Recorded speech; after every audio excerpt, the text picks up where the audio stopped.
ಆತ್ಮೀಯ ವಿದ್ಯಾರ್ಥಿಗಳೇ ನಮಸ್ತೆ. ಕ್ರಿಯೇಟಿವ್ ಕರೆಂಟ್ ಅಫೇರ್ಸ್ ಅಲ್ಲಿ ಇವತ್ತು ನಾನು ಸೆಕೆಂಡ್ ವೀಕ್ ಬಗ್ಗೆ ಡಿಸ್ಕಷನ್ ಮಾಡ್ತಾ ಇದ್ದೀನಿ.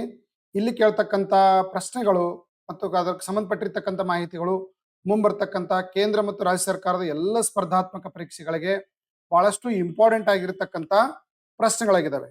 ಸೊ ನೀವು ರೈಲ್ವೆ, SSC, ಬ್ಯಾಂಕಿಂಗ್ ಹಾಗೂ ಟೀಚರ್ ಅಪಾಯಿಂಟ್ ಆಗಿರ್ಬೋದು, KE ಅಪಾಯಿಂಟ್ ಆಗಿರ್ಬೋದು, KPSC ನೇಮಕಾತಿಗೆ, SDA, FDA, PDO ಎಲ್ಲ ಸ್ಪರ್ಧಾತ್ಮಕ ಪರೀಕ್ಷೆಗಳಿಗೆ ಕರೆಂಟ್ ಅಫೇರ್ಸ್ ಒಂದು ಇಂಪಾರ್ಟೆಂಟ್ ಆಗಿರ್ತಕ್ಕಂಥ ಭಾಗವಾಗಿದೆ. ಇಲ್ಲಿ ನಾನು ಬೇರೆ ಬೇರೆ ವೆಬ್ಸೈಟ್ಗಳಿಂದ ಮತ್ತು ಇಂಗ್ಲಿಷ್ ಮ್ಯಾಗಝಿನ್ ಮತ್ತು ನ್ಯೂಸ್ ಪೇಪರ್ಗಳಿಂದ ಮಾಹಿತಿಯನ್ನು ಕಲೆಕ್ಟ್ ಮಾಡಿ ರಾಜ್ಯ, ರಾಷ್ಟ್ರ ಮತ್ತು ಅಂತಾರಾಷ್ಟ್ರೀಯ ವಿಷಯಗಳ ವಿಜ್ಞಾನ, ತಂತ್ರಜ್ಞಾನ, ಅಂತಾರಾಷ್ಟ್ರೀಯ ಸಂಬಂಧಗಳು, ಕ್ರೀಡೆ, ರಾಜಕೀಯ ಮುಂತಾದ ವಿಷಯಗಳನ್ನು ನಾನಿಲ್ಲಿ ಡಿಸ್ಕಷನ್ ಮಾಡಿದ್ದು. ಟಾಪ್ 30 ಕ್ವಶನ್ಸ್ಗಳು ಎಷ್ಟ್ರಿ? ಟಾಪ್ 30 MCQಗಳು ಮತ್ತು ಅದಕ್ಕೆ ಎಕ್ಸ್ಪ್ಲನೇಷನ್ಗಳನ್ನು ನಾನಿಲ್ಲಿ ಕೊಡ್ತಾ ಇರೋದ್ರಿಂದ ಸೊ ನಿಮ್ಮ ಕರೆಂಟ್ ಅಫೇರ್ಸ್ ಬಹಳಷ್ಟು ಸ್ಟ್ರಾಂಗ್ ಆಗಿ ಇಂಪ್ರೂವ್ಮೆಂಟ್ ಆಗ್ತದೆ. ಇಲ್ಲಿ ಪ್ರತಿ ವಾರದ ಒಂದು ವಿಡಿಯೋವನ್ನು ನಾನು ಅಪ್ಲೋಡ್ ಮಾಡ್ತೀನಿ. ತಿಂಗಳ ಕೊನೆಗೆ ಮಂತ್ಲಿ ಸಪರೇಟ್ ಆಗಿರ್ತಕ್ಕಂಥ ಇನ್ನೊಂದು ವಿಡಿಯೋವನ್ನು ಅಪ್ಲೋಡ್ ಮಾಡ್ತೀನಿ. ಸೊ ಕನ್ನಡ ಮತ್ತು ಇಂಗ್ಲಿಷ್ ಎರಡರಲ್ಲಿ ಇರೋದ್ರಿಂದ ಮುಂಬರ್ತಕ್ಕಂಥ ಎಲ್ಲ ನೇಮಕಾತಿ ಪರೀಕ್ಷೆಗಳಿಗೆ ಬಹಳಷ್ಟು ಯೂಸ್ಫುಲ್ ಆಗಿದೆ. ಸೊ ಇಲ್ಲಿ ನಾನು ಡಿಸ್ಕಷನ್ ಮಾಡ್ತಕ್ಕಂಥ ಕ್ವಶನ್ ಆಪ್ಷನ್ಗಳೇ ಬಹುತೇಕ ಎಕ್ಸಾಮ್ಗಳಿಗೆ ಬರುವಂತ ಸಾಧ್ಯತೆ ಇರ್ತದೆ. ಇದರ ಜೊತೆಗೆ reasoning, maths, current affairs, static GK ಮತ್ತು ಜನರಲ್ ನಾಲೆಜ್ಗಳನ್ನು ನಮ್ಮ ಯೂಟ್ಯೂಬ್ ಅಲ್ಲಿ ಲೈವ್ ಅಂಡ್ ರೆಕಾರ್ಡೆಡ್ ಕ್ಲಾಸ್ಗಳನ್ನ ಅಲ್ಲಿ ಅಪ್ಲೋಡ್ ಮಾಡ್ಲಾಗ್ತಾ ಇದ್ದು. ಸೊ ಅದಕ್ಕಾಗಿ ನಮ್ಮ ಯೂಟ್ಯೂಬ್ ಚಾನಲ್ನ ಸಬ್ಸ್ಕ್ರೈಬ್ ಮಾಡ್ರಿ, ಇನ್ಸ್ಟಾಗ್ರಾಮ್ ಫಾಲೋ ಮಾಡಿ, ಟೆಲಿಗ್ರಾಮ್ದಲ್ಲಿ ಜಾಯಿನ್ ಆಗಿ ಎಲ್ಲ PDF ಅಪ್ಡೇಟ್ಗಳನ್ನು ಇದರಲ್ಲಿ ಕೊಡ್ತಿರ್ತೀವಿ. ಸೊ ಕೊನೆಯವರೆಗೆ ವಿಡಿಯೋವನ್ನು ತಪ್ಪದೆ ನೋಡಿ ಮತ್ತು ನಿಮ್ಮ ಸ್ನೇಹಿತರ ಗುಂಪುಗಳಿಗೆ ಇದನ್ನ ಶೇರ್ ಮಾಡಿ. ಓಕೆ, ಜುಲೈ 2026ರಲ್ಲಿ ಪ್ರಧಾನಮಂತ್ರಿ ಮೋದಿಯವರು ಭೇಟಿಯ ಸಮಯದಲ್ಲಿ ಇಂಡೋನೇಷ್ಯಾದಲ್ಲಿ ಯಾವ ಯುನೆಸ್ಕೋ ಒಂದು ವಿಶ್ವ ಪರಂಪರೆಯ ತಾಣವನ್ನ ಹೈಲೈಟ್ ಮಾಡಲಾಗಿದೆ? ಇತ್ತೀಚೆಗೆ ಜುಲೈದಲ್ಲಿ ಮೋದಿಯವರು ಇಂಡೋನೇಷ್ಯಾಕ್ಕೆ ಭೇಟಿ ನೀಡಿದ್ರು. ಅಲ್ಲಿ ಯಾವ ದೇವಾಲಯ ಸಂಕೀರ್ಣಕ್ಕೆ ಅವರು ಭೇಟಿ ನೀಡಿದ್ರು? ಆಪ್ಷನ್ ಬಿ, ಪ್ರಬಂಬನ್ ದೇವಾಲಯ ಸಂಕೀರ್ಣ. ಪ್ರಂಬನನ್ ದೇವಾಲಯ ಸಂಕೀರ್ಣ ಅಂತ ಹೇಳಿ, ಇದು ಹಿಂದೂ ದೇವಾಲಯ ಒಂದು ಮಾದರಿಯಾಗಿದೆ ಅಂತ ಹೇಳ್ಬೋದು. ಇಂಡೋನೇಷ್ಯಾದಲ್ಲಿ ಅಧಿಕೃತ ಭೇಟಿ ನೀಡಿರ್ತಕ್ಕಂಥ ಪ್ರಧಾನಿ ನರೇಂದ್ರ ಮೋದಿ ಅವರು ಇಂಡೋನೇಷ್ಯಾದ ಯುನೆಸ್ಕೋ ವಿಶ್ವ ಪರಂಪರೆ ತಾಣದಲ್ಲಿ ಲಿಸ್ಟೆಡ್ ಆಗಿರತಕ್ಕಂಥ ಆಗ್ನೇಯ ಏಷ್ಯಾದಲ್ಲಿ ಅತಿ ದೊಡ್ಡದಾಗಿರ್ತಕ್ಕಂಥ ಹಿಂದೂ ದೇವಾಲಯ ಯಾವ್ದಂದ್ರೆ ಪ್ರಂಬನನ್ ದೇವಾಲಯ ಅಂತೇಳಿ. ಈ ದೇವಾಲಯಕ್ಕೆ ಭೇಟಿ ಕೊಟ್ಟು ಅನೇಕ ಭಾರತೀಯ ಹಿಂದೂ ಧಾರ್ಮಿಕ ಕಾರ್ಯಕ್ರಮದಲ್ಲಿ ಇಲ್ಲಿ ಮೋದಿ ಅವರು ಭಾಗವಹಿಸಿದ್ರು ಅಂತ ಹೇಳ್ಬೋದು. ಜುಲೈ 7, 2026 ನರೇಂದ್ರ ಮೋದಿ ಅವರಿಗೆ ಇಂಡೋನೇಷ್ಯಾದ ಕೆಳಗಿನ ಯಾವ ಅತ್ಯುನ್ನತ ರಾಜ್ಯ ಪ್ರಶಸ್ತಿ ನೀಡಿ ಗೌರವಿಸಲಾಗಿದೆ? ಮೋದಿ ಅವರಿಗೆ ಅತ್ಯುನ್ನತ ಪ್ರಶಸ್ತಿಯನ್ನ ಅಲ್ಲಿ ನೀಡಲಾಯಿತು. ಯಾವ ಪ್ರಶಸ್ತಿ ಅದು? Option A, ಬಿಂಟಾಂಗ್ ಮಹಾಪುತ್ರೆ. ಯಾವ್ದ್ರಿ? ಬಿಂಟಾಂಗ್ ಮಹಾಪುತ್ರೆ ಅಂತಕ್ಕಂಥ ಬಿಂಟಾಂಗ್ ಆದಿಪೂರ್ಣ ಅಂತ ಹೇಳಿ. ಆಪ್ಷನ್ ಸಿ, ಇದ್ರಾಗಿಲ್ಲ. ಓಕೆ, ಬಿಂಟಾಂಗ್ ಆದಿಪೂರ್ಣ ಅಂತಕ್ಕಂಥ ಒಂದು ಅತ್ಯುನ್ನತ ಪ್ರಶಸ್ತಿಯನ್ನ, ರಾಜ್ಯ ಗೌರವ ಪ್ರಶಸ್ತಿಯನ್ನ ನರೇಂದ್ರ ಮೋದಿ ಅವರಿಗೆ ಇಂಡೋನೇಷ್ಯಾದ ಅಧ್ಯಕ್ಷರಾಗಿರ್ತಕ್ಕಂಥ ಪ್ರಬೋವೋ ಸುಬಿಯಾಂಟೋ ಅವರು ನೀಡಿ ಗೌರವಿಸಿದ್ರು. ಇದು ಅಲ್ಲಿಯ ಪ್ರಥಮ ದರ್ಜೆ ಮತ್ತು ಆ ದೇಶದ ಅತ್ಯುನ್ನತ ನಾಗರಿಕ ಪ್ರಶಸ್ತಿಯಾಗಿದ್ದು, ಈಗಿನ ಅಧ್ಯಕ್ಷರಾಗಿರ್ತಕ್ಕಂಥ ಪ್ರಬೋವೋ ಸುಬಿಯಾಂಟೋ ಅವರ ಪೂರ್ವಜರು ನಮ್ಮ ಭಾರತದ ಬಿಹಾರ್ ರಾಜ್ಯಕ್ಕೆ ಸಂಬಂಧಪಟ್ಟವರಾಗಿದ್ರು. ಹಿಂದೆ ವಸಾಹತುಗಳ ಕಾಲದಲ್ಲಿ ಅಲ್ಲಿ ಕೆಲಸಕ್ಕೆ ಹೋಗಿ ನೆಲೆಸಿರ್ತಕ್ಕಂಥ ಇವರ ಪೂರ್ವಜರು ಭಾರತೀಯ ಒಂದು ಸಮುದಾಯದ ಇವತ್ತಿನ ಪ್ರಮುಖ ನಾಯಕರಾಗಿ ಇವರು ಹೊರಹೊಮ್ಮಿದ್ದಾರೆ ಅಂತ ಹೇಳ್ಬೋದು.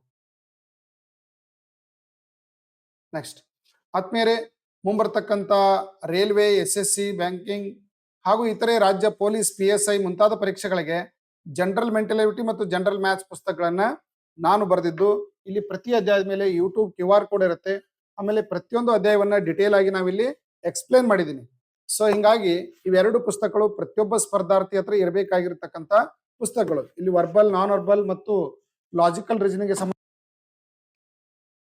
ಚರ್ಚೆ ಮಾಡಲಾಗಿದ್ದು, ಮುಂಬರ್ತಕ್ಕಂಥ ಎಲ್ಲ ನೇಮಕಾತಿ ಪರೀಕ್ಷೆಗಳಿಗೆ ಮೆಂಟಲ್ ಎಬಿಲಿಟಿ, ಮ್ಯಾಥ್ಸ್ ಒಂದು 100% ಸಿಲೆಬಸ್ ಇರತಕ್ಕಂಥ ಪುಸ್ತಕ ಇದಾಗಿದೆ ಅಂತ ಹೇಳ್ಬೋದು. ಸೊ ಇಲ್ಲಿ ಈ 4 ಪುಸ್ತಕ, ಇದ್ರ ಜೊತೆಗೆ ರೈಲ್ವೆ, SSC ಮತ್ತು ಬೇರೆ ಎಕ್ಸಾಮ್ಗಳು ಬರೀತಕ್ಕಂಥ ವಿದ್ಯಾರ್ಥಿಗಳಿಗೆ ಒಂದು ಸ್ಟ್ಯಾಟಿಕ್ GK ಬುಕ್ ಅನ್ನ ನಾವು ಮಾಡಿದೀವಿ. ಇಲ್ಲಿ 10 ವರ್ಷದ MCQಗಳನ್ನ ನಾವಿಲ್ಲಿ ಡಿಸ್ಕಷನ್ ಮಾಡಿದೀವಿ.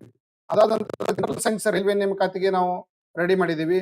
ಈ 4 ಪುಸ್ತಕಗಳನ್ನ ಕೇವಲ 850 ರೂಪಾಯಿ ಕಳಿಸ್ತಾ ಇದೀವಿ. ಯಾರಿಗೆ ಈ ಪುಸ್ತಕ ಬೇಕು, ಇಲ್ಲಿರುವಂತ ನಂಬರ್ಗೆ ವಾಟ್ಸಪ್ ಮಾಡಿ, ಕಾಂಟ್ಯಾಕ್ಟ್ ಮಾಡಿ. ಇದೇ ನಂಬರ್ಗೆ ಫೋನ್ ಪೇ ಮಾಡಿ ಅದರ ಸ್ಕ್ರೀನ್ಶಾಟ್ ನಿಮ್ಮ ಅಡ್ರೆಸ್ ಅನ್ನು ಹಾಕಿದ್ರೆ ನೇರವಾಗಿ ಪುಸ್ತಕವನ್ನು ನಿಮ್ಮ ಮನೆಗೆ ಏನ್ ಮಾಡ್ತೀವಿ ಬೈ ಕೊರಿಯರ್ ಮೂಲಕ ಇಂಡಿಯನ್ ಪೋಸ್ಟ್ ಮೂಲಕ ಕಳಿಸ್ಕೊಡ್ತಾ ಇದೀವಿ. ನೆಕ್ಸ್ಟ್ ಇನ್ನೊಂದು ಕ್ವಶನ್ ನೋಡೋಣ. ಮೂರನೇ ಭಾರತ ಆಸ್ಟ್ರೇಲಿಯಾ ವಾರ್ಷಿಕ ನಾಯಕರ ಶೃಂಗಸಭೆ ಆಸ್ಟ್ರೇಲಿಯಾದ ಯಾವ ನಗರದಲ್ಲಿ ಇತ್ತೀಚೆಗೆ ನಡೆಯಿತು? So answer Melbourne. ಆಸ್ಟ್ರೇಲಿಯಾದ ಮೆಲ್ಬೋರ್ನ್ ನಲ್ಲಿ ಈ ಒಂದು ವಾರ್ಷಿಕ ಶೃಂಗಸಭೆ ಭಾರತ ಆಸ್ಟ್ರೇಲಿಯಾ ವಾರ್ಷಿಕ ನಾಯಕರ ಶೃಂಗಸಭೆಯನ್ನು ನಡೆಯಿತು. ನರೇಂದ್ರ ಮೋದಿ ಅವರು ಏನ್ ಮಾಡಿದ್ರೆ ಭಾಗವಹಿಸಿದ್ರು. ಇದೇ ಸಂದರ್ಭದಲ್ಲಿ ಆಸ್ಟ್ರೇಲಿಯಾದ ಪ್ರಧಾನಿ ಆಂಥೋನಿ ಅಲ್ಬನೀಸ್ ಅವರು ಸಹ ಭೇಟಿಯಾಗಿ ದ್ವಿಪಕ್ಷೀಯ ಮಾತುಕತೆಯನ್ನ ಮಾಡಿ ರಕ್ಷಣೆ, ತಂತ್ರಜ್ಞಾನ ಹಾಗೂ ಶುದ್ಧ ಇಂಧನ ಮತ್ತು ಪ್ರಾದೇಶಿಕ ಭದ್ರತೆ ಸಹಕಾರವನ್ನ ಕೊಡ್ಲಿಕ್ಕೆ ಎರಡೂ ದೇಶಗಳು ಒಪ್ಪಂದಕ್ಕೆ ಸಹಿ ಹಾಕಿದ್ರು. ಮತ್ತೆ ಇನ್ನೊಂದೇನಂದ್ರೆ ಆಸ್ಟ್ರೇಲಿಯಾ ಕ್ವಾಡ್ ಏನು ಕ್ವಾಡ್ ಮೆಂಬರ್ ದೇಶಗಳದವಲ್ರಿ 4 ಯಾವುದು? ಅಮೇರಿಕಾ, ಭಾರತ, ಆಸ್ಟ್ರೇಲಿಯಾ ಮತ್ತು ಬ್ರೆಜಿಲ್. ಈ 4 ದೇಶಗಳ ಒಂದು ಯಾವ್ದು ಅಂತಾರಾಷ್ಟ್ರೀಯ ಸಂಘಟನೆ ಇದು ಯಾವುದು? ಕ್ವಾಡ್ ಕಂಟ್ರೀಸ್ ಅಂತೇಳಿ. ಈ ರಕ್ಷಣೆ ಮತ್ತು ಭದ್ರತೆ ಕೊಡುವ ಉದ್ದೇಶದಿಂದನೇ ರಚನೆ ಆಗಿರತಕ್ಕಂತ ಒಂದು ಸಂಘಟನೆ ಅಂತ ಹೇಳ್ಬೋದು. ಇದು ದಕ್ಷಿಣ ಏಷ್ಯಾದಲ್ಲಿ ಚೀನಾದ ಒಂದು ಪ್ರಾಬಲ್ಯವನ್ನ ಕಂಟ್ರೋಲ್ ಮಾಡಲಿಕ್ಕೆ ಈ ಒಕ್ಕೂಟವನ್ನ ರಚನೆ ಮಾಡಲಾಗಿದೆ. ಹಿಂಗಾಗಿ ಭಾರತ ಮತ್ತು ಆಸ್ಟ್ರೇಲಿಯಾ ನಡುವೆ ಅತ್ಯುತ್ತಮವಾಗಿರ್ತಕ್ಕಂಥ ದ್ವಿಪಕ್ಷೀಯ ಬಾಂಧವ್ಯ ಇರೋದನ್ನ ನಾವು ನೋಡಬಹುದು. ಜುಲೈ 26ರಲ್ಲಿ ಯಾವ ರಾಜ್ಯ ಸರ್ಕಾರವು ಮುಖ್ಯಮಂತ್ರಿಗಳ ಶಿಕ್ಷಕರ ನಗದು ರಹಿತ ವೈದ್ಯಕೀಯ ಯೋಜನೆಯನ್ನು ಪ್ರಾರಂಭಿಸಿದೆ? ನೋಡ್ರಿ, ಮಧ್ಯಪ್ರದೇಶ್, ರಾಜಸ್ಥಾನ್, ಉತ್ತರ ಪ್ರದೇಶ್, ಬಿಹಾರ್.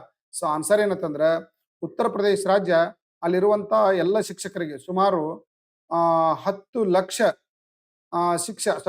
ಲಕ್ಷ ಶಿಕ್ಷಕರಿಗೆ ವಾರ್ಷಿಕ 5 ಲಕ್ಷ ರೂಪಾಯಿವರೆಗೆ ನಗದು ರಹಿತ ಒಂದು ಟ್ರೀಟ್ಮೆಂಟ್ ಕೊಡ್ತಕ್ಕಂಥ ಯೋಜನೆಯನ್ನ ಜಾರಿಗೆ ತಂದಿದೆ. ಶೈಕ್ಷಣಿಕ ಕ್ಷೇತ್ರದಲ್ಲಿ ಕಾರ್ಯನಿರ್ತಕ್ಕಂಥ ಉದ್ಯೋಗಿಗಳ ಆರೋಗ್ಯ ಭದ್ರತೆಗೆ ಇದು ಅತ್ಯುತ್ತಮವಾಗಿ ದೇಶದಲ್ಲೇ ಒಂದು ಮಾದರಿಯಾಗಿರ್ತಕ್ಕಂಥ ಒಂದು ಕಾರ್ಯಕ್ರಮ ಅಂತ ಇದನ್ನ ಕರಿಬಹುದು. ಸೊ ಜುಲೈ 2026ರಂದು ವಾರಣಾಸಿಯಲ್ಲಿ ಈ ಕಾರ್ಯಕ್ರಮಕ್ಕೆ ಚಾಲನೆಯನ್ನ ನೀಡಲಾಯಿತು. ಅಲ್ಲಿ ಇರ್ತಕ್ಕಂಥ ಯಾವುದೇ ಶಿಕ್ಷಕರು ಮತ್ತು ಅವರ ಸಿಬ್ಬಂದಿಗಳು ಮತ್ತು ಶಿಕ್ಷಣ ಇಲಾಖೆಯಲ್ಲಿ ಕೆಲಸ ಮಾಡ್ತಕ್ಕಂಥ ಯಾವುದೇ ಬೋಧಕೇತರ ಸಿಬ್ಬಂದಿಗಳಿಗೆ ಇಲ್ಲಿ ವಾರ್ಷಿಕ 5 ಲಕ್ಷದವರೆಗೆ ಯಾವುದೇ ರೀತಿ ನಗದು ರಹಿತವಾಗಿ ರಾಜ್ಯದ ಯಾವುದೇ ಆಸ್ಪತ್ರೆಯಲ್ಲಿ ಅವ್ರು ಏನ್ ಮಾಡ್ಬೋದು ವೈದ್ಯಕೀಯ ಒಂದು ಟ್ರೀಟ್ಮೆಂಟ್ ಅನ್ನ ಪಡೀಲಿಕ್ಕೆ ಸರ್ಕಾರ ಯೋಜನೆಯನ್ನ ಜಾರಿಗೆ ತಂದಿದೆ ಅಂತ ಹೇಳ್ಬೋದು. ನಾಗರಿಕ ಪರಮಾಣು ಶಕ್ತಿಗಾಗಿ ಯುರೇನಿಯಂ ಪೂರೈಸಲು ಜುಲೈ 2026ರಲ್ಲಿ ಭಾರತದೊಂದಿಗೆ ಒಪ್ಪಂದಕ್ಕೆ ಸಹಿ ಹಾಕಿದ ದೇಶ ಯಾವುದು? Canada, Kazakhstan, Australia, France. ನೋಡ್ರಿ, ನಾಗರಿಕ ಪರಮಾಣು ಶಕ್ತಿಗಾಗಿ ಏನ್ ಯುರೇನಿಯಂ ನೋಡ್ರಿ, ನಮ್ಮ ದೇಶದಲ್ಲಿ ಪರಮಾಣುಗೆ ಬೇಕಾಗಿರ್ತಕ್ಕಂಥ ಯುರೇನಿಯಂ ಮತ್ತು ಬೆರಿಲಿಯಂ ಈ ಖನಿಜಾಂಶಗಳು ಏನಾಗ್ಯಾವ ಅಂದ್ರೆ ಪರಮಾಣು ಖನಿಜಾಂಶಗಳು ಕಡಿಮೆ ಪ್ರಮಾಣ ಕೊರತೆ ಅದಾವ. ಹೀಗಾಗಿ ಭಾರತ ಜಗತ್ತಿನ ಬೇರೆ ಬೇರೆ ದೇಶಗಳೊಂದಿಗೆ ಪರಮಾಣು ಖನಿಜಗಳಿಗಾಗಿ ಒಪ್ಪಂದವನ್ನು ಮಾಡ್ಕೊತದೆ. ಹೀಗಾಗಿ ಭಾರತಕ್ಕೆ ಈ ಪರಮಾಣು ಖನಿಜವನ್ನ ಪೂರೈಕೆ ಮಾಡಲಿಕ್ಕೆ ಸಹಿ ಹಾಕಿರ್ತಕ್ಕಂಥ ದೇಶ ಯಾವ್ದಂದ್ರೆ ಆಸ್ಟ್ರೇಲಿಯಾ. ಇತ್ತೀಚೆಗೆ ಭಾರತ ಪ್ರಧಾನಮಂತ್ರಿ ನರೇಂದ್ರ ಮೋದಿ ಅವರು ಆಸ್ಟ್ರೇಲಿಯಾಕ್ಕೆ ಭೇಟಿ ಕೊಟ್ಟ ಸಂದರ್ಭದಲ್ಲಿ ಮೆಲ್ಬೋರ್ನ್ ನಲ್ಲಿ 3ನೇ ಭಾರತ ಆಸ್ಟ್ರೇಲಿಯಾ ಒಂದು ವಾರ್ಷಿಕ ಶೃಂಗಸಭೆ ನಡೆಯಿತು. ಈ ಶೃಂಗಸಭೆಯಲ್ಲಿ ಆಸ್ಟ್ರೇಲಿಯಾದ ಪ್ರಧಾನಮಂತ್ರಿ ಮತ್ತು ಭಾರತ ಪ್ರಧಾನಮಂತ್ರಿ ನಾಗರಿಕ ಪರಮಾಣು ಇಂಧನ ಕಾರ್ಯಕ್ರಮವನ್ನು ಬೆಂಬಲಿಸಿ ಇಲ್ಲಿ ಒಪ್ಪಂದಕ್ಕೆ ಬರಲಾಯಿತು ಅಂತ ಹೇಳ್ಬೋದು. ಯಾವ ಮಾನ್ಸೂನ್ ಸಾಮಾನ್ಯವಾಗಿ ಜುಲೈ ಮೊದಲ ವಾರದೊಳಗೆ ಇಡೀ ಭಾರತವನ್ನು ಆವರಿಸುತ್ತದೆ? ನೋಡ್ರಿ, ಭಾರತದಲ್ಲಿ ಎಂತ ಒಂದು ವಾಯುಗುಣ ಅದಂದ್ರೆ ಮಾನ್ಸೂನ್ ಮಾದರಿಯ ವಾಯುಗುಣ ಅದು. ಮಾನ್ಸೂನ್ ಮಾದರಿ ಅಂದ್ರೆ ಏನು? ಋತುಮಾನಕ್ಕನುಗುಣವಾಗಿ ವಾಯುಗುಣದಲ್ಲಿ ಬದಲಾವಣೆ ಆಯ್ತು ಅಂದ್ರೆ ಇದಕ್ಕೆ ಏನ್ ಕರೀತಾರೆ ಅಂದ್ರೆ ಮಾನ್ಸೂನ್ ವಾಯುಗುಣ ಅಂತ ಕರೀತಾರೆ. ಪ್ರತಿ ವರ್ಷ ಜೂನ್ ಮೊದಲ ವಾರದಲ್ಲಿ ಭಾರತದಲ್ಲಿ ಏನಾಗ್ತದೆ ಅಂದ್ರೆ ಇಲ್ಲಿ ವಾಯುವ್ಯ ಮಾರುತಗಳು ಏನಾಗ್ತಾವ ಅಂದ್ರೆ ಇಲ್ಲಿ ಆಗ್ನೇಯ ದಿಕ್ಕಿನಿಂದ ಆರಂಭವಾಗಿ ವಾಯುವ್ಯ ದಿಕ್ಕಿನ ಕಡೆಗೆ ಏನಾಗ್ತಿರ್ತಾವ, ಹಿಂಗ್ ಬೀಸ್ತಿರ್ತಾವ. ಆದ್ರೆ ಇಲ್ಲಿ ಸಮಭಾಜಕೃತ ದಾಟಿದ ಕೂಡಲೇ ಏನಾಗ್ತಾವ ಅಂದ್ರೆ ಇವು ನೈಋತ್ಯ ದಿಕ್ಕಿನಿಂದ ಈಶಾನ್ಯ ದಿಕ್ಕಿನ ಕಡೆಗೆ ಬೀಸಲಿಕ್ಕೆ ಸ್ಟಾರ್ಟ್ ಆಗ್ತಾವ. ಯಾವಾಗ? ಜೂನ್ದಲ್ಲಿ, ಮೇ ಎಂಡ್ ಆರ್ ಜೂನ್ದಲ್ಲಿ. ಸೊ ಹಿಂಗಾಗಿ ಪ್ರತಿ ವರ್ಷ ಜೂನ್ದಲ್ಲಿ ನಮಗೆ ಏನಾಗ್ತದೆ ಅಂದ್ರೆ ಮಳೆಗಾಲ ಚಾಲು ಆಗ್ತದೆ. ಬಟ್ ಅದು ಈ ಕಡೆ ಈ ಭಾಗದಲ್ಲಿ ಮಾತ್ರ ಇರ್ತದೆ, ಪಶ್ಚಿಮ ಘಟ್ಟ ಭಾಗದಲ್ಲಿ. ಮುಂದೆ ಏನಾಗ್ತದೆ ಅಂದ್ರೆ ಜುಲೈ ಅನ್ನೋದ್ರೊಳಗಾಗಿ ಇಡೀ ಭಾರತಾದ್ಯಂತ ನಮಗೆ ಮುಂಗಾರು ಮಳೆ ಆರಂಭ ಆಗ್ತದೆ. ಸೊ ಅದಕ್ಕೆ ಏನ್ ಕರಿತೀವಿ ಅಂದ್ರೆ ನಾವು ನೈಋತ್ಯ ಮುಂಗಾರು ಅಥವಾ ನೈಋತ್ಯ ಮಾನ್ಸೂನ್ ಮಾರುತಗಳು ಅಂತ ನಾವು ಇದನ್ನ ಕರಿತೀವಿ. ನೋಡ್ರಿ, ಇಲ್ಲಿ ನೈಋತ್ಯ ಮಾನ್ಸೂನ್ ಮಾರುತಗಳು ನೈಋತ್ಯ ದಿಕ್ಕಿನಿಂದ ವಾಯುವ್ಯ ದಿಕ್ಕಿನ ಕಡೆಗೆ ಬೀಸಲಿಕ್ಕೆ ಆರಂಭ ಆಗ್ತಾವೆ. ಈ ಅವಧಿಯಲ್ಲಿ ಭಾರತದ ಒಟ್ಟು ಮಳೆಯ 75% ಮಳೆ ನಮಗೆ ನೈಋತ್ಯ ಮಾನ್ಸೂನ್ ಮಾರುತಗಳಿಂದ ಬರ್ತದ ಅಂತ ಹೇಳ್ಬೋದು. ಲೇಬರ್ ಪಕ್ಷದ ನಾಯಕನಾಗಿರ್ತಕ್ಕಂಥ ಕೀರ್ ಸ್ಟಾರ್ಮರ್ ಇತ್ತೀಚೆಗೆ ಏನ್ ಮಾಡಿದ್ರು ಅಂದ್ರೆ ರಾಜೀನಾಮೆ ನೀಡಿದ್ರು. ಅವ್ರ ನಂತರ ಇಂಗ್ಲೆಂಡ್ನಲ್ಲಿ ಹೊಸ ಪ್ರಧಾನಮಂತ್ರಿ ಆಯ್ಕೆಯಾಗಿದ್ದಾರೆ. ಆಂಡಿ ಬರ್ನಾಮ್ ಯುನೈಟೆಡ್ ಕಿಂಗ್ಡಮ್ನ ಹೊಸ ಪ್ರಧಾನಿಯಾಗಿ ಆಯ್ಕೆಯಾಗಿದ್ದು ಇವರು ಯಾವ ರಾಜಕೀಯ ಪಕ್ಷಕ್ಕೆ ಸೇರಿದವರಾಗಿದ್ದಾರೆ? ಆಪ್ಷನ್ ಏನಂತಂದ್ರೆ ಲೇಬರ್ ಪಾರ್ಟಿ. ಯಾವ್ದ್ರ ಇದು? ಲೇಬರ್ ಪಾರ್ಟಿಗೆ ಸೇರಿದವರು ಅಂತ ನಾವು ಇದನ್ನ ಕರಿಬಹುದು. ಲೇಬರ್ ಪಾರ್ಟಿಗೆ ಸಂಬಂಧಪಟ್ಟಿರ್ತಕ್ಕಂತ ಒಂದು ನಾಯಕ ಯಾರಂದ್ರೆ ಆಂಡಿ ಬರ್ನ್ಯಾಮ್. ಇವರು ಲೇಬರ್ ಪಕ್ಷದ ಒಂದು ನಾಮನಿರ್ದೇಶನ ಸಮಯದಲ್ಲಿ 403 ಲೇಬರ್ ಸಂಸದರು ಇವರಿಗೆ ಬೆಂಬಲವನ್ನು ಪಡೆದರು. ಇದರಿಂದ ಕೀರ್ ಸ್ಟಾರ್ಮರ್ನ ಉತ್ತರಾಧಿಕಾರಿಯಾಗಿ ಇಂಗ್ಲೆಂಡಿನ ಹೊಸ ಪ್ರಧಾನಮಂತ್ರಿಯಾಗಿ ಇವರು ನೇಮಕ ಆಗಿದ್ದಾರೆ ಅಂತ ಹೇಳ್ಬೋದು. ಜಮ್ಮು ಮತ್ತು ಕಾಶ್ಮೀರದ ಪವಿತ್ರ ಅಮರನಾಥ ಗುಹೆ ಯಾತ್ರಿಗಳ ಭೇಟಿ ನೀಡುವ ಸಮಯದಲ್ಲಿ ಅಮರನಾಥ ಯಾತ್ರೆ ಯಾವ ದೇವರಿಗೆ ಸಂಬಂಧಿಸಿದೆ? ಪ್ರತಿ ವರ್ಷ ಜೂನ್ ಜುಲೈದಲ್ಲಿ ಅಮರನಾಥ ಯಾತ್ರೆಯನ್ನ ಕೈಗೊಳ್ತಾರೆ. ಅಲ್ಲಿ ನೈಸರ್ಗಿಕವಾಗಿ ಅಂದ್ರೆ ಹಿಮಲಿಂಗ ಏನಾಗ್ತಂದ್ರೆ ಅಲ್ಲಿ ಸೃಷ್ಟಿ ಆಗ್ತದೆ, ಅದರಿಂದ ಹಿಮದಿಂದ ಸೃಷ್ಟಿ ಆಗ್ತದೆ. ಸೊ ಹಿಂಗಾಗಿ ಇದನ್ನ ದರ್ಶನ ಪಡಿಲಿಕ್ಕೆ ಹಿಂದೂಗಳು ಅಲ್ಲಿ ಭೇಟಿ ನೀಡ್ತಾರೆ. ಹಂಗಂದ್ರೆ ಈ ದೇವಸ್ಥಾನ ಯಾರಿಗೆ ಸಂಬಂಧಪಟ್ಟಿದ್ದು ಅಂದ್ರೆ ಶಿವನಿಗೆ ಸಂಬಂಧಪಟ್ಟಿರ್ತಕ್ಕಂಥ ದೇವಸ್ಥಾನ. ಭಗವಾನ್ ಶಿವನಿಗೆ ಸಂಬಂಧಪಟ್ಟಿರ್ತಕ್ಕಂಥ ಈ ದೇವಸ್ಥಾನ ಜುಲೈ 3ರಿಂದ ಆಗಸ್ಟ್ 28ರವರೆಗೆ 57 ದಿನಗಳವರೆಗೆ, ಎಷ್ಟು ದಿನಗಳವರೆಗೆ? 57 ದಿನಗಳವರೆಗೆ ಭೇಟಿ ನೀಡಲಿಕ್ಕೆ ಅವಕಾಶ ನೀಡಲಾಗಿದೆ. ಕಾಶ್ಮೀರದ ಈ ಒಂದು ಗುಹೆಯಲ್ಲಿ, ಹಿಮಾಲಯದ ಗುಹೆಯಲ್ಲಿ ಅಮರನಾಥ ಗುಹೆ ಅಂತ ಬರ್ತದ. ಇಲ್ಲಿ ನ್ಯಾಚುರಲ್ ಆಗಿ ಏನಾಗ್ತಂದ್ರೆ ಶಿವಲಿಂಗ ಇಲ್ಲಿ ರಚನೆ ಆಗಿರ್ತದೆ. ಈ ಶಿವಲಿಂಗ ಮುಖ್ಯವಾಗಿ ಕೆಲವೇ ದಿನಗಳಲ್ಲಿ ಮಾತ್ರ ಏನಾಗ್ತಂದ್ರೆ ಮತ್ತೆ ಅದು ಕರಿಗೆ ಹೋಗ್ತದೆ. ಸೊ ಹಿಂಗಾಗಿ ಈ ಸಂದರ್ಭದಲ್ಲಿ ಹಿಮಲಿಂಗವನ್ನು ನೋಡ್ಲಿಕ್ಕೆ ಇಲ್ಲಿ ಅಪಾರ ಭಕ್ತರು ಏನಾಗ್ತಾರೆ ಅಂದ್ರೆ ಇಲ್ಲಿ ಭೇಟಿಯನ್ನ ನೀಡ್ತಾರೆ ಅಂತ ಹೇಳ್ಬೋದು. ತನ್ನ ಮೊದಲ ಗ್ರ್ಯಾಂಡ್ ಸ್ಲಾಮ್ ಚಾಂಪಿಯನ್ಶಿಪ್ ಅನ್ನ ಗೆದ್ದು ವಿಂಬಲ್ಡನ್ 2026 ಮಹಿಳಾ ಸಿಂಗಲ್ಸ್ ಪ್ರಶಸ್ತಿಯನ್ನ ಯಾರು ಗೆದ್ರು? ನೋಡ್ರಿ, ಮಹಿಳಾ ಸಿಂಗಲ್ಸ್ ಪ್ರಶಸ್ತಿಯನ್ನ ಇತ್ತೀಚೆಗೆ ಗೆದ್ದಿರ್ತಕ್ಕಂಥವ್ರು ಲಿಂಡಾ ನೋಸ್ಕೋವಾ. ನೋಡ್ರಿ, ಇದು ಫಸ್ಟ್ ಗ್ರ್ಯಾಂಡ್ ಸ್ಲಾಮ್ ಅಂತ ನಾವು ಇದನ್ನ ಕರಿತೀವಿ. ವಿಂಬಲ್ಡನ್ ಅಂದ್ರೆ ಇಂಗ್ಲೆಂಡ್ ಟೆನಿಸ್ ಓಪನ್. ಇದು 2026 ಮಹಿಳಾ ಸಿಂಗಲ್ಸ್ ಫೈನಲ್ ನಲ್ಲಿ ಜಗ್ ಗಣರಾಜ್ಯದ ಕರೋಲಿನಾ ಮಚಾವೋ ಅವರನ್ನ ಮಣಿಸಿದ ಜಗ್ ಆಟಗಾರ್ತಿ ಲಿಂಡಾ ನೋಸ್ಕೋವಾ ತಮ್ಮ ಮೊದಲ ಹೇಳೋಣಂದ ಹೌದು 9ಕನ ಆಯ್ತಾ ಬಂದ ಗ್ರ್ಯಾಂಡ್ ಸ್ಲಾಮ್ ಪ್ರಶಸ್ತಿಯನ್ನು ಗೆದ್ದುಕೊಂಡ್ರು. 4 ವರ್ಷಗಳಲ್ಲಿ ವಿಂಬಲ್ಡನ್ ಮಹಿಳಾ ಸಿಂಗಲ್ ಪ್ರಶಸ್ತಿಯನ್ನು ಗೆದ್ದ 3ನೇ ಜಗ್ ಮಹಿಳೆ ಎಂಬ ಹೆಗ್ಗಳಿಕೆಗೆ ಅವರು ಪಾತ್ರವಾಗಿದ್ದಾರೆ ಅಂತ ಹೇಳ್ಬೋದು.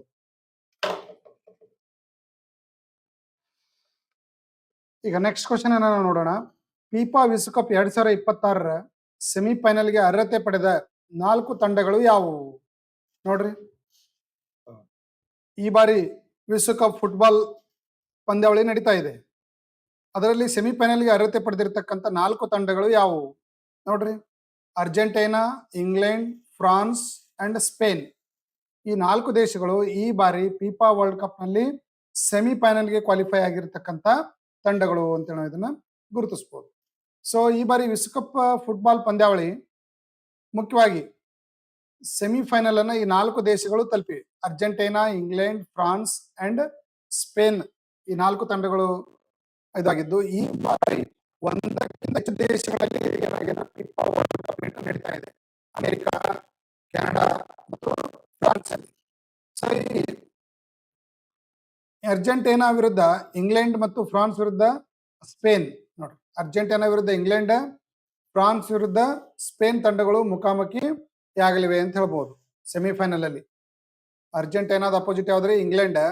ಫ್ರಾನ್ಸ್ ಅಪೋಸಿಟ್ ಯಾವುದು? ಸ್ಪೇನ್. ಈ ಎರಡು ಇವೆಂಟ್ಗಳು ಏನಾಗ್ತಾವ ಅಂದ್ರೆ ಇಲ್ಲಿ ನಡೀತಾ ಇದೆ ಅಂತ ಹೇಳ್ಬೋದು. ವಿಂಬಲ್ಡನ್ 2026 ಪುರುಷರ ಸಿಂಗಲ್ಸ್ ಪ್ರಶಸ್ತಿಯನ್ನ ಯಾರು ಗೆದ್ರು? Carlos Alcaraz, Novak Djokovic, Jannik Sinner,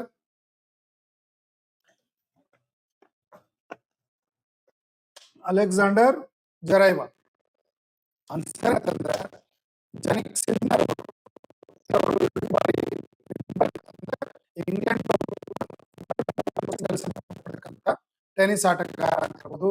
ವಿಶ್ವದ ನಂಬರ್ 1 ಇಟಲಿ ಆಟಗಾರ ಜಾನಿಕ್ ಸಿನ್ನರ್ ಯಾವ ದೇಶವರು ಅಂತ ಕೇಳ್ಬೋದು ನಿಮ್ಗೆ. ಅವರು ಇಟಲಿ ಆಟಗಾರರಾಗಿದ್ದು ಜುಲೈ 12ರಂದು ಫೈನಲ್ ಅಲ್ಲಿ ನಡೆದಿರ್ತಕ್ಕಂಥ ಜರ್ಮನಿಯ ಅಲೆಕ್ಸಾಂಡರ್ ಜರೈವ್ ಅವರನ್ನು ಸೋಲಿಸಿ. ನಾಳೆ ನಿಮ್ ಕ್ವಶನ್ ಬರ್ಬೋದು, ಯಾರ ವಿರುದ್ಧ ಇವರು ಗೆಲುವನ್ನು ಪಡೆದ್ರು ಅಂತ ಕೇಳಿದ್ರಂದ್ರೆ ಜರ್ಮನಿಯ ಅಲೆಕ್ಸಾಂಡರ್ ಜರೈವ್ ಅವರನ್ನು ಸೋಲಿಸುವ ಮೂಲಕ ವಿಂಬಲ್ಡನ್ ಪುರುಷರ ಸಿಂಗಲ್ಸ್ ಪ್ರಶಸ್ತಿಯನ್ನು ಇವರು ಗೆದ್ರು. ರೈಟ್ ರೀ. ಇದು ಜನಿಕ್ ಸಿನ್ನರ್ ಅವರ ಮೊಟ್ಟ ಮೊದಲ ವಿಂಬಲ್ಡನ್ ಒಂದು ಕಿರೀಟ ಅಂತ ಹೇಳ್ಬೋದು ನಾವು. ವರ್ಷದಲ್ಲಿ ಇವು 4 ವಿಂಬಲ್ಡನ್ಗಳು ನಡೀತಾವೆ. ಒಂದು US ವಿಂಬಲ್ಡನ್, ಒಂದು ಫ್ರಾನ್ಸ್ ಓಪನ್, ಒಂದು ವಿಂಬಲ್ಡನ್ ಓಪನ್, ಇನ್ನೊಂದು ಆಸ್ಟ್ರೇಲಿಯಾ ಓಪನ್. ಈ 4 US ಯಾವುದೋ ಟೆನ್ನಿಸ್ ಇಂಟರ್ನ್ಯಾಷನಲ್ ಇವೆಂಟ್ಸ್ಗಳು ಏನಾಗ್ತಾವ ಅಂದ್ರೆ ನಡೀತಾವೆ ಅಂತ ಹೇಳ್ಬೋದು.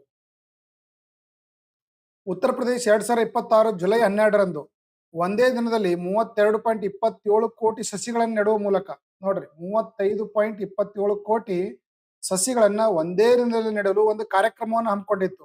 ಆ ಕಾರ್ಯಕ್ರಮದ ಹೆಸರು ಏನಿತ್ತು?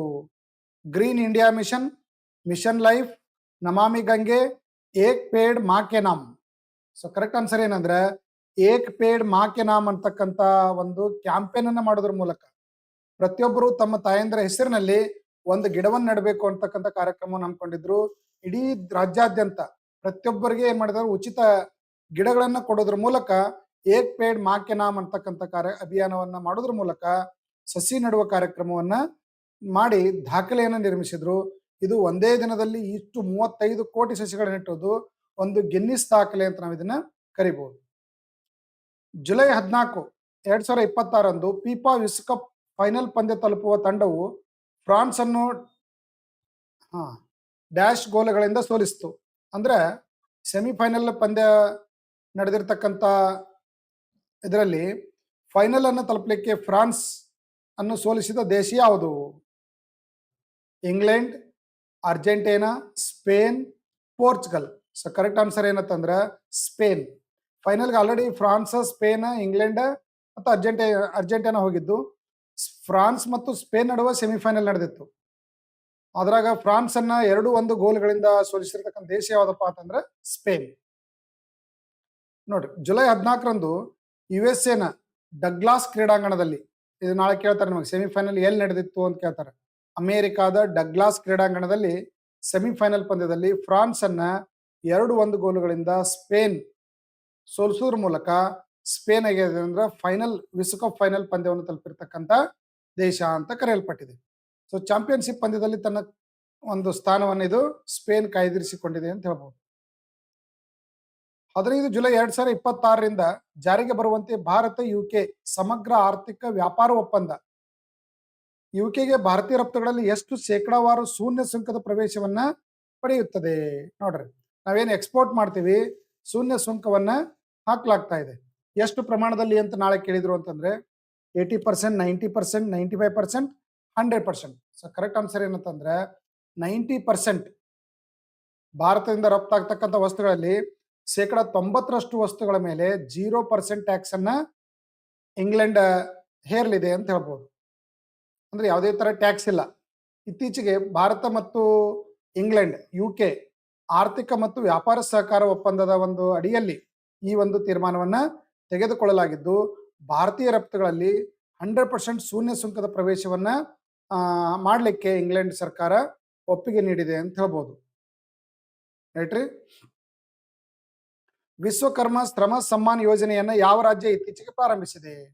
ನೋಡ್ರಿ, ಯಾರು ಸ್ಕಿಲ್ಡ್ ಲೇಬರ್ ಇರ್ತಾರೆ, ಸ್ಕಿಲ್ಡ್ ಮ್ಯಾನುಫ್ಯಾಕ್ಚರ್ ಇರ್ತಾರೆ, ಅವರಿಗೆ ಒಂದು ವಿಶ್ವಕರ್ಮ ಯೋಜನೆಯನ್ನ ಪ್ರಾರಂಭಿಸಿದ ಸರ್ಕಾರ ಯಾವುದು? ಆನ್ಸರ್ ಬಿ, ಉತ್ತರ ಪ್ರದೇಶ ಸರ್ಕಾರ. ಯಾವ್ದ್ರಿ?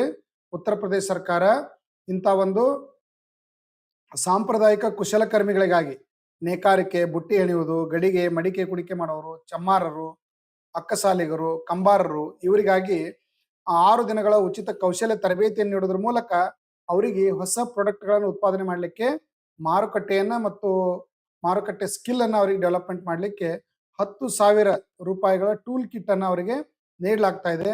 10 ಲಕ್ಷ ರೂಪಾಯಿ ಸಾಲವನ್ನು ಸಹ ಅವರಿಗೆ ರಿಯಾಯಿತಿ ದರದಲ್ಲಿ ನೀಡಲಿಕ್ಕೆ ಉತ್ತರ ಪ್ರದೇಶ ಸರ್ಕಾರ ಯೋಜನೆಯನ್ನು ರೂಪಿಸಿದೆ ಅಂತ ಹೇಳ್ಬೋದು. ಯಾವ ದೇಶವು ತನ್ನ ಸಾಗರಶಾಸ್ತ್ರಿ ಉಪಗ್ರಹ HY-2E ಅನ್ನು ಉಡಾವಣೆ ಮಾಡಿತ್ತು? ನೋಡ್ರಿ, ಇತ್ತೀಚೆಗೆ HY-2E ಅನ್ನೋ ಉಪಗ್ರಹವನ್ನ ಸಾಗರಗಳನ್ನು ಕುರಿತು ಅಧ್ಯಯನ ಮಾಡಲಿಕ್ಕೆ ಯಾವ ದೇಶ ಇದನ್ನು ಉಡಾವಣೆ ಮಾಡಿತ್ತು? ಸೊ ಆನ್ಸರ್ ಏನಂತಂದ್ರೆ ಚೀನಾ. ಯಾವ್ದ್ರಿ? ಹಯಾಂಗ್ ಕ್ಷಿಪಣಿ ಅಂತ ಕರಿತೀವಿ, ಇದನ್ನ ಉಪಗ್ರಹ ಅಂತ ಕರಿತೀವಿ.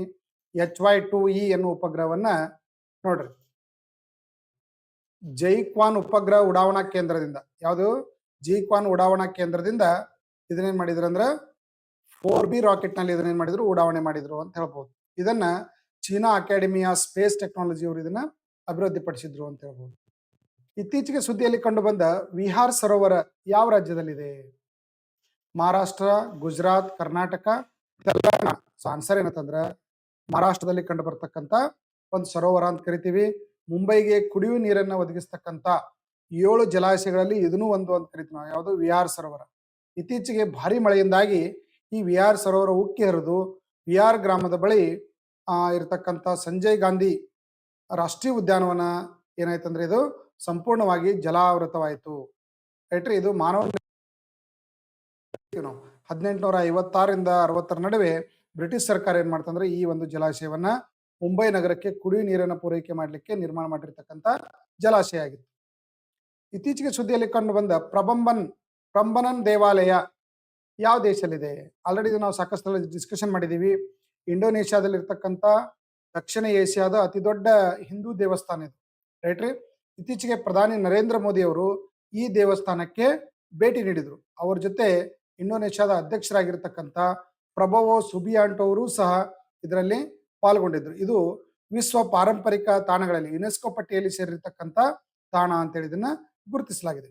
9ನೇ ಶತಮಾನದಲ್ಲಿ ಹಿಂದೂ ಮಾತರಂ ಸಾಮ್ರಾಜ್ಯದ ಅವಧಿಯಲ್ಲಿ ನಿರ್ಮಾಣ ಆಗಿರ್ತಕ್ಕಂಥ ದೇವಾಲಯ ಇದಾಗಿದ್ದು ಅತಿ ದೊಡ್ಡ ಹಿಂದೂ ದೇವಾಲಯ ಇಂಡೋನೇಷ್ಯಾದಲ್ಲಿ ಅಂತ ಇದನ್ನ ಗುರುತಿಸಲಾಗ್ತದೆ. 2026ರ ಮಾಹಿತಿ ಸೊಸೈಟಿ ಪ್ರಶಸ್ತಿ ಮೇಲಿನ ವಿಶ್ವ ಶೃಂಗಸಭೆಯನ್ನು ಇತ್ತೀಚೆಗೆ ಗೆದ್ದಿರ್ತಕ್ಕಂಥ ಸಮೃದ್ಧ ಗ್ರಾಮ ಯಾವ ಸಂಸ್ಥೆಯ ಉಪಕ್ರಮವಾಗಿದೆ? ಸಮೃದ್ಧ ಗ್ರಾಮ ಯೋಜನೆ ಅನ್ನೋದು ಯಾವ ಸಂಸ್ಥೆಯ ಒಂದು ಪ್ರೋಗ್ರಾಮ್ ಇದು? ದೂರ ಸಂಪರ್ಕ ಇಲಾಖೆ. ಯಾವ್ದಿದು? ದೂರ ಸಂಪರ್ಕ ಇಲಾಖೆ ಪ್ರೋಗ್ರಾಮ್ ಆಗಿದ್ದು ಭಾರತ ನೆಟ್ ಅನ್ನ ಸಕ್ರಿಯಗೊಳಿಸಿ integrated physical service delivery action line C6 ಅಂತಕ್ಕಂಥ ಕಾರ್ಯಕ್ರಮವನ್ನು ಹಮ್ಮಿಕೊಳ್ಳೋದ್ರ ಮೂಲಕ ಗ್ರಾಮೀಣ ಪ್ರದೇಶಗಳಿಗೆ ಡಿಜಿಟಲ್ ಸಂಪರ್ಕವನ್ನು ಕೊಡ್ತಕ್ಕಂಥ ಯೋಜನೆ ಇದಾಗಿದೆ ಅಂತ ಹೇಳ್ಬೋದು. ವಿಶ್ವದ ಮೊದಲ ವಾರಕ್ಕೊಮ್ಮೆ ಬೇಸಲ್ ಇನ್ಸುಲೇಷನ್ ಆಗಿರುವ ಅವಿಕ್ಲಿಯನ್ನು ಯಾವ ದೇಶ ಇತ್ತೀಚೆಗೆ ಪರಿಚಯಿಸಿದೆ? ಇನ್ಸುಲಿನ್ ಕೊಡ್ತಕ್ಕಂಥದ್ದು ವಾರಕ್ಕೊಮ್ಮೆ ಕೊಡೋದು, ದಿನ ಕೊಡೋ ಅವಶ್ಯಕತೆ ಇಲ್ಲ. ಇಂಥ ಒಂದು ಬೇಸಲ್ ಇನ್ಸುಲೇಷನ್ ಅನ್ನ ಯಾವ ದೇಶ ಇದನ್ನ ಅಭಿವೃದ್ಧಿಪಡಿಸಿದೆ? ಸೊ ಆನ್ಸರ್ ಏನಂತಂದ್ರೆ ಭಾರತ ದೇಶ ಇತ್ತೀಚೆಗೆ ಈ ಒಂದು ಇದನ್ನ ಅಭಿವೃದ್ಧಿಪಡಿಸಿದೆ ಅಂತ ಹೇಳ್ಬೋದು. ನೋವಾ ನಾರ್ಡಿಕ್ಸ್ ಇಂಡಿಯಾ ಟೈಪ್ ಎ 1 ಮತ್ತು ಟೈಪ್ ಎ 2 ಅಂತಕ್ಕಂಥ ಸಕ್ಕರೆ ರೋಗ ಇರ್ತಕ್ಕಂಥ ರೋಗಿಗಳಿಗೆ ವಿಶ್ವದ ಮೊದಲ ಬಾರಿಗೆ ವಾರಕ್ಕೊಮ್ಮೆ ಕೊಡ್ತಕ್ಕಂಥ ಇನ್ಸುಲಿನ್ ಔಷಧ ಇದು. ಸೊ ಇಂಥ ಒಂದು ಇನ್ಸುಲಿನ್ ಅನ್ನ ಇಂಜೆಕ್ಷನ್ ಅನ್ನ ಇದು ಭಾರತ ಅಭಿವೃದ್ಧಿಪಡಿಸಿದೆ ಅಂತ ಹೇಳ್ಬೋದು. ವರ್ಷಕ್ಕೆ 365ರಿಂದ ವರ್ಷಕ್ಕೆ 52ಕ್ಕೆ ಇಳಿಸುವ ಯೋಜನೆ ಇದಾಗಿದೆ. ದಿನ ಇನ್ಸುಲಿನ್ ತಗೊಳ್ಳೋ ಬದಲಿ ವಾರಕ್ಕೊಮ್ಮೆ ಇನ್ಸುಲಿನ್ ಇಂಜೆಕ್ಷನ್ ಅನ್ನ ತಗೋಬಹುದು. ಯಾರು? ಸಕ್ಕರೆ ರೋಗ ಇರ್ತಕ್ಕಂಥ ವ್ಯಕ್ತಿಗಳು. Ullas new India literacy programme NEP 2020 ಅಡಿಯಲ್ಲಿ ಭಾರತದ 6ನೇ ಸಂಪೂರ್ಣ ಸಾಕ್ಷರ ರಾಜ್ಯವಾಗಿ ಯಾವ ರಾಜ್ಯ ಇತ್ತೀಚೆಗೆ ಹೊರಹೊಮ್ಮಿದೆ? ಉತ್ತರಾಖಂಡ್ ರಾಜ್ಯ. ಯಾವ್ದ್ರಿ? ಉಲ್ಲಾಸ್ ಇಂಡಿಯಾ ಲಿಟ್ರಸಿ ಪ್ರೋಗ್ರಾಮ್ ಅಡಿಯಲ್ಲಿ ಸಂಪೂರ್ಣ ಸಾಕ್ಷರರಾಗಿರ್ತಕ್ಕಂಥ ರಾಜ್ಯ ಯಾವ್ದಂದ್ರೆ ಉತ್ತರಾಖಂಡ್. ನೋಡ್ರಿ, ರಾಷ್ಟ್ರೀಯ ಶಿಕ್ಷಣ ನೀತಿ 2020ರ ಪ್ರಕಾರ Ullas new India literacy programme ಅಡಿಯಲ್ಲಿ ಅನಕ್ಷರಸ್ಥರಿಗೂ ಸಾಕ್ಷರನಾಗಿ ಮಾಡ್ತಕ್ಕಂಥ ಯೋಜನೆ ಅಡಿಯಲ್ಲಿ 6ನೇ ಸಂಪೂರ್ಣವಾಗಿ ಸಾಕ್ಷರಸ್ಥಗೊಂಡಿರ್ತಕ್ಕಂಥ ರಾಜ್ಯ ಅಂತೇಳಿ ಇದು ಸ್ಟೇಟಸ್ ಅನ್ನ ಪಡೆದಿದೆ. ಯಾವುದು? ಉತ್ತರಾಖಂಡ ರಾಜ್ಯ. ವಿಶ್ವದ ಅತ್ಯಂತ ಸಂತೋಷದ ನಗರಗಳ ಪಟ್ಟಿಯಲ್ಲಿ ಟಾಪ್ 10 ಸಂತೋಷ ನಗರಗಳಲ್ಲಿ ಭಾರತದ ನಗರವು ಒಂದು ಏನಾಗಿದೆ? ಸ್ಥಾನವನ್ನು ಪಡೆದಿದೆ. ಅದು ಯಾವ ನಗರ? ಆನ್ಸರ್ ಏನಂತಂದ್ರೆ ಜೈಪುರ್. ಯಾವ್ದ್ರಿ? ಜೈಪುರ್. ನೋಡ್ರಿ, 24,000ಕ್ಕೂ ಹೆಚ್ಚು ಜಾಗತಿಕ ಸಮೀಕ್ಷೆಗಳ ಪ್ರಕಾರ ವಿಶ್ವದ ಟಾಪ್ 10 ಪ್ರಶಾಂತ ನಗರ ಅನ್ನೋ ಪಟ್ಟಿಯಲ್ಲಿ ಸಂಸ್ಕೃತಿ, ಉದ್ಯಾನ ಸ್ಥಳಗಳು, ನೆರೆಹೊರೆ ಬೀದಿಗಳು, ಅತ್ಯಂತ ಸುಂದರ ಸಮಯ ಪ್ರಜ್ಞೆ, ಸಮುದಾಯ ಪ್ರಜ್ಞೆಯನ್ನು ನೋಡಿದಾಗ ಭಾರತದ ಒಂದು ನಗರ ಯಾವುದಂದ್ರೆ ಜೈಪುರ್ ನಗರ ಟಾಪ್ 10 ಪಟ್ಟಿಯಲ್ಲಿ ಸ್ಥಾನ ಪಡೆದಿದೆ ಅಂತ ಹೇಳ್ಬೋದು. ಇದಕ್ಕೆ ಜೈಪುರ್ ಕೆಲವೊಂದು ಕರೀತಾರೆ ಅಂದ್ರೆ ಪಿಂಕ್ ಸಿಟಿ ಅಂತ ಕರೀತಾರೆ. ಭಾರತವು ಇತ್ತೀಚೆಗೆ ಯಾವ ದೇಶದೊಂದಿಗೆ ಸೈಬರ್ ಕ್ರಿಟಿಕಲ್ ಟೆಕ್ನಾಲಜಿ ಮತ್ತು ಸಪ್ಲೈ ಚೈನ್ ಅನ್ನ ಪಾಲುದಾರಿಕೆಯನ್ನು ಹೊಂದಿದೆ?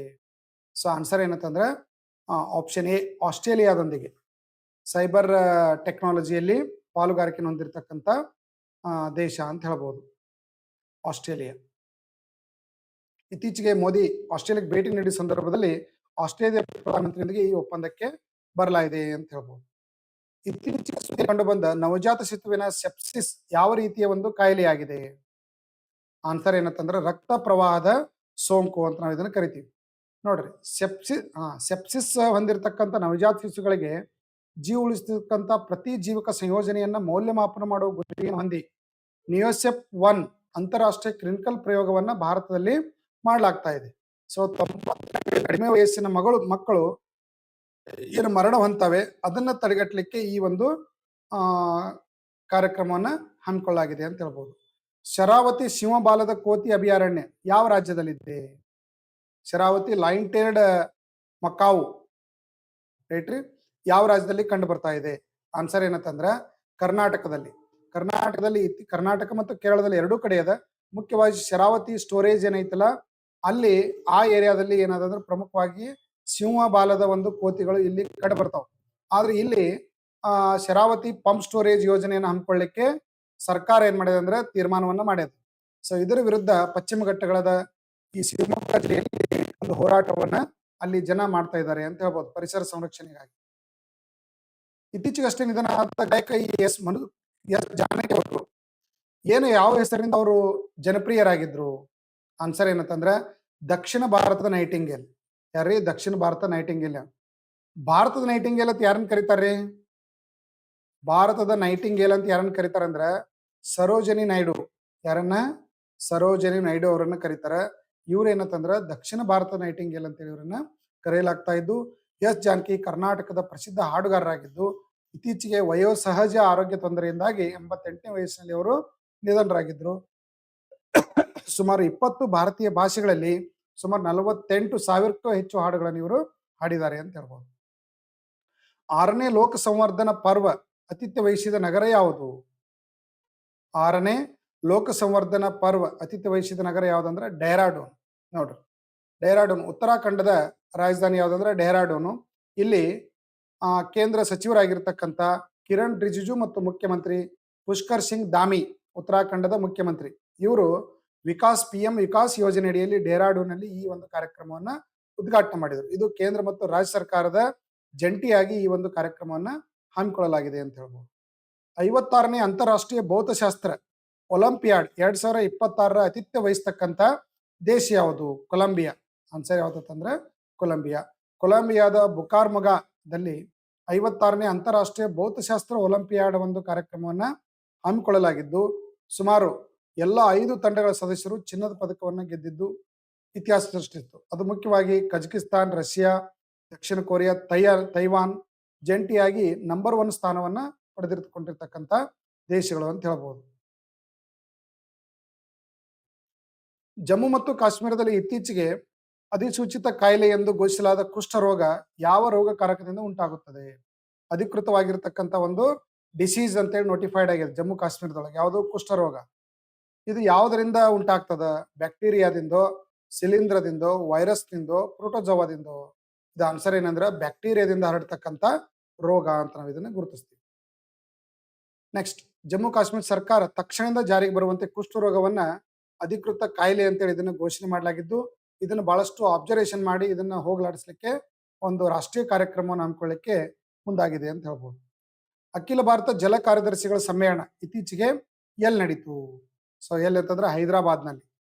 ಪ್ರತಿ ರಾಜ್ಯಗಳ ಜಲ ಕಾರ್ಯದರ್ಶಿಗಳ ಕಾರ್ಯಕ್ರಮ ಇತ್ತೀಚೆಗೆ ಕೇಂದ್ರ ಜಲಶಕ್ತಿ ಸಚಿವರಾಗಿರ್ತಕ್ಕಂಥ CR ಪಾಟೀಲ್ ಅವರ ಅಧ್ಯಕ್ಷತೆಯಲ್ಲಿ ದೆಹಲಿಯಲ್ಲಿ ನಡೆಸಲಾಯಿತು. ಈ ಮೂಲಕ ದೇಶದಲ್ಲಿ ಜಲ ನಿರ್ವಹಣೆ, ನೀರಾವರಿ, ಅಣೆಕಟ್ಟು ಸುರಕ್ಷತೆ ಮತ್ತು ಜಲ ವಿವಾದಗಳ ಕುರಿತು ಚರ್ಚೆಯನ್ನು ಮಾಡಿ ಸೌಹಾರ್ದಯುತ ವಾತಾವರಣ ಕ್ರಿಯೇಟ್ ಮಾಡಲಿಕ್ಕೆ ಪ್ರಯತ್ನವನ್ನ ಮಾಡಲಾಯಿತು.